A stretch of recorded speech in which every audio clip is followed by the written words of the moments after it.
Section 1. What if the ultimate pessimist discovered Wabi-Sabi? What if the darkest mind of the West met the most peaceful wisdom of the East? It sounds impossible, doesn't it? One looked at our broken world and chose ultimate despair. The other looked at the exact same reality and found a profound, lasting beauty. Why do different cultures respond so differently to the very same human suffering? Think about your own culture for a moment. When things break in your life, do you see a tragedy or do you see a hidden opportunity? Today we bring together Emil Cioran, the ultimate philosopher of pessimism, and Wabi-Sabi, the traditional Japanese art of imperfection. They are not enemies fighting a battle. They are actually kindred spirits walking down the exact same dark path. By the end of this video, you will see how these two separate worlds overlap. More importantly, you will discover a simple, practical secret. It is a secret that can turn your deepest modern anxiety into a quiet, beautiful peace. Let us begin this journey together. Section 2. The modern problem. Let us talk about the world we live in right now. We are constantly flooded with images of a flawless life. Social media feeds display the perfect career, the perfect body, and the perfect family. It feels like everyone else has everything figured out except for you. We try so hard to fix our flaws, hide our mistakes, and filter our reality. We trap ourselves in a toxic cycle of endless perfectionism. But this exhausting chase only creates a deep, quiet anxiety inside our minds. Have you ever felt that invisible weight on your shoulders? When our real lives inevitably fail. To match the online illusion, we feel broken. We feel like failures in a world that refuses to tolerate anything less than perfect. This is not just a personal struggle, it is a modern crisis of the soul. We are suffocating because we cannot accept things as they are. We are desperately looking for a way out of this trap. We need a new way to look at our cracks. And to find that answer, we must first understand a man who felt this exact pain more than anyone else. Section 3. The Western Thinker. Let us travel back into the 20th century to meet a man named Emil Cioran.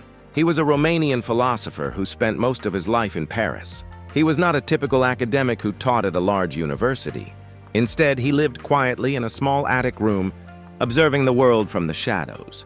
Cioran was a man who suffered from severe, painful insomnia for many years. Night after night, while the rest of the world was asleep, he remained wide awake in the dark.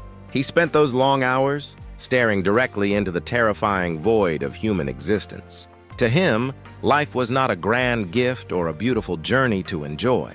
He believed that being born into this world was actually a great cosmic accident. His books have dark, heavy titles, like The Trouble with Being Born and A Short History of Decay. He did not write to please people or to win famous awards. He wrote because it was his only way to survive his own crushing thoughts. He looked at the world with absolute honesty, refusing to cover reality with cheap fake comfort. He became the voice for everyone who has ever looked at life and felt a deep, heavy exhaustion. Section 4. The Core of Western Thought. What exactly did Cioran see during those long, sleepless nights? He saw a world that was fundamentally broken. To him, everything in this universe is constantly decaying, changing, and sliding toward death. Empires fall, beautiful flowers wither, and even our strongest human relationships eventually fade away. He realized that human beings are trapped in a cruel, endless dilemma. We naturally crave absolute perfection, eternal happiness, and ultimate answers to our big questions. Yet, we live in a reality that can never ever fulfill those deep desires. To Cioran, there is no final answer, no grand happy ending, and no hidden purpose behind our daily pain. Trying to fix this messy world is like trying to stop the ocean waves with your bare hands. It is a beautiful but completely useless struggle. This realization left him with a heavy existential agony. He felt the crushing weight of an imperfect world every single day. He chose to look at the darkness without blinking, refusing to wear rose-colored glasses, but standing in that cold, dark place left his soul deeply exhausted. He was a man who saw the truth of decay, but could not find a way to live with it peacefully. Section 5. The Japanese Concept. Now let us leave the dark, sleepless nights of Paris behind. We must cross the ocean and travel to ancient Japan. Here, in the quiet Zen gardens and rustic tea rooms, we find a completely different worldview. It is a concept known as Wabi-Sabi. This term is very difficult to translate into a single Western word. It is not just a style of design or a set of rules for making art. It is a deep spiritual philosophy that has shaped the Japanese soul for centuries. At its heart, Wabi-Sabi is a way of seeing the world through the lens of impermanence. The word wabi speaks of a quiet, simple life, away from the noisy demands of society. It is the peace found in solitude and nature. The word sabi refers to the beautiful passage of time. It is the visible history left on objects as they age, wither, and decay. Together, these two words create a unique philosophy. It is a worldview that does not run away from the broken nature of our reality. Instead, it leans directly into it, asking us to slow down, breathe, and look much closer at the passing world. Section 6. The core of Japanese thought. How does this philosophy actually change the way we look at things? Consider a simple clay teacup.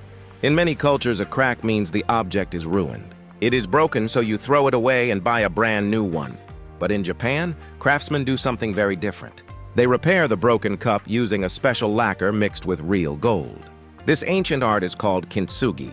Instead of hiding the damage, the golden lines actually highlight the cracks. The history of the break becomes the most beautiful part of the cup. This is the very core of Wabi-Sabi. It does not just tolerate flaws. It completely elevates them into a deep, quiet form of art. It teaches us that nothing lasts, nothing is finished, and nothing is perfect. How does your own culture view things that are old, worn out, or damaged? Do you hide them away, or do you find a way to celebrate their history? Let us know your thoughts in the comments below. For the Japanese mind, the true value of an object and a human life is found not in its flawless youth, but in the story told by its beautiful scars. Section 7. The apparent contradiction. At this point, you might be asking yourself a very reasonable question. How can we possibly connect these two completely different worlds? They seem to be light years apart, don't they? On one side, we have Emil Cioran, a man trapped in deep, bitter darkness. He wrote about the heavy burden of being born and the total meaninglessness of our daily efforts. His words can feel sharp, cold, and deeply depressing. On the other side, we have Wabi-Sabi, a gentle and peaceful Japanese aesthetic. It evokes images of quiet green moss, old wooden temples, and warm cups of tea. It feels almost wrong to put them in the same room together. One seems like a cry of ultimate pain, while the other feels like a sigh of total serenity. You might think that Cioran would completely reject the soft, quiet world of traditional Japan. You might assume that the masters of Zen would find Cioran's heavy words far too toxic and destructive. It looks like a classic contradiction between Western suffering and Eastern peace. But if we stop looking only at the surface, a shocking truth begins to appear. Section 8. The hidden intersection. Here is the breathtaking realization that changes everything. Cioran and the masters of Wabi-Sabi were not looking at different worlds. They were standing in the exact same room, staring directly into the very same dark deepness. Both of them looked past the comfortable illusions of society. They both saw the undeniable truth, that our world is fundamentally temporary, broken, and imperfect. Cioran knew that everything decays and slides toward death. Wabi-Sabi agrees with this completely, accepting that all physical things eventually wither, crack, and turn to dust. Neither of them tried to lie to themselves. They did not pretend that life is a perfect story with a magical happy ending. They both rejected the shallow optimism that demands everything stay young, bright, and flawless forever. They shared the exact same starting line of ultimate honesty. It is a profound, shared realization about the fragile nature of human existence. They both looked at the very same cracks in the teacup of life. This hidden connection is where the East and the West truly meet, holding hands in the dark. Section 9. The decisive difference. If they saw the exact same reality, why did their answers tear them apart into two opposite directions? This is the most crucial part of our journey. The ultimate difference lies not in what they saw, but in how they reacted to what they saw. Cioran looked at the broken world and felt a profound, continuous agony. Why? Because deep down, he still craved a perfect world that did not exist. He could not stop fighting against the inevitable decay of life. His pain was the painful friction of a brilliant mind, resisting reality, screaming at the darkness because it refused to be light. Wabi-Sabi, however, takes a completely different path. It does not fight the darkness, nor does it demand that the world be perfect. It lets go of the exhausting need for control. The Japanese mind looks at the decaying leaf or the cracked bowl and whispers, This is exactly how it is supposed to be. Where Cioran found an endless existential torment, the wisdom of Wabi-Sabi found a quiet, profound surrender. It is the peaceful transition from the agony of endless resistance to the deep serenity of total acceptance. One chose to suffer from the cracks, while the other chose to sit quietly and admire the unique story those very cracks were trying to tell. Section 10. Wisdom for Modern Life. So, what can we, the people of the modern world, learn from this deep dialogue? Let us return to your own life and the heavy filters we try to force upon it. Perhaps your wisdom is not about finding final answers, but learning how to live peacefully with your questions. You do not need to live a flawless life. To be worthy of love, respect, and happiness, your mistakes, your failed plans, and your aging body are not tragedies to hide away.